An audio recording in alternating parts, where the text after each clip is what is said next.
So take a look at the Content Hub components and where they fit in. So from the online standpoint, it's not just Sitecore, as Brent was saying. It's any other websites that are within your domain. It could be a website belonging to someone else that you push content out to. Blogs, social media, ads, basically anything like that. So where that integrates into, where the integrations from Content Hub would fit into the Sitecore MP part of it is that there's actually two connectors. There's a DAM connector, and you'll notice this is DAM/PCM.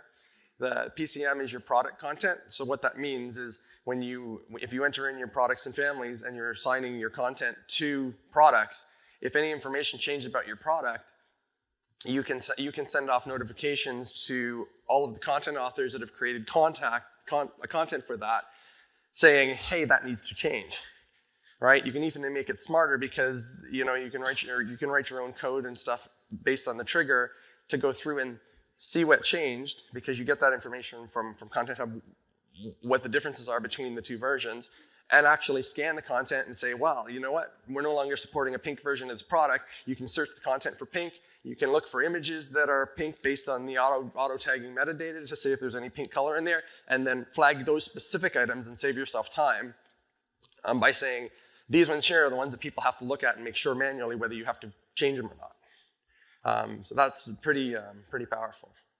On the offline side, you do have the web to print as well. So as well as your digital content, you can also be putting all of your flyers and all of that stuff. So it's basically your whole campaign. Everything related to your campaign can be in one spot to get approved, which means that way you're not missing things that are offline, being a different branding, or not fitting with your campaign.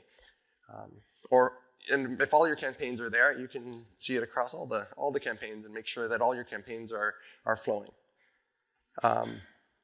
The MRM side allows you to determine what you can create. You create your projects and tasks, and you can assign them. Now, one of the things that I wish that this has that even Jira doesn't have is you can assign a task to a group of people, and that way, when you're in there and someone's working on things, like a pool of designers. A pool of designers, if they're finished something, they can go grab the next thing from the pool, which is very powerful, right? And that's something that even as developers, we struggle with because we have to assign it to a single person, and sometimes that gets lost in someone's queue, and when you're done, you have to look at everybody else's thing and see if there's anything else you can do. This has that. They've thought of that. So that's pretty powerful. So now let's go through the content lifecycle. So I mean, you've probably go through this yourself anyway. Is prepare. So prepare means you're going through and you're figuring out how to ingest all your assets and your content you already have. Then you're looking at inputting the assets into the system. You're looking at your workflow and you're looking at output. So from the preparation standpoint, it's very important to make sure your taxonomy is mapped out well, and then it's well defined. One of the things that is really cool about this tool is that your taxonomies can have conditions against them. So when you're viewing you may have the same taxonomy for multiple types of assets, but you can use conditions to turn on or off which ones get filled in. And we're actually going to see a little bit of an example of that later with the demo.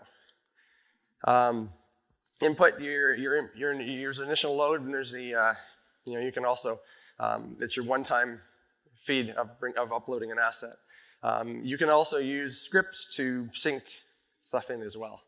The API is API first, which means that like anything you can do in the UI, you can do from outside. So it's one of the first apps I've seen that's actually been fully API, fully like that.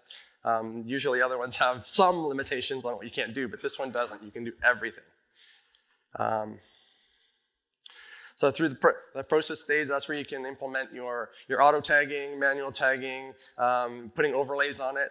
During the media ingestion process, you can actually extend at that point to do extra things that even from that section of the thing to your media as well, right? So that's very powerful. The permissions, the way the permissions work is you have role-based, but you also have policies. So that means that when you're working in your workflow, you can have your approvers in there as approver, and it's one role. But you can use your policies to determine the permissions. So that way, unlike in Sitecore, when you're working with Sitecore workflow, if you wanted to have another role of approvers that have different rights, you'd have to create an approver 2 or whatever you're going to call that role. And then you'd have to go into your workflows and you'd have to go, oh, well, now that one has access to do those things in the workflow.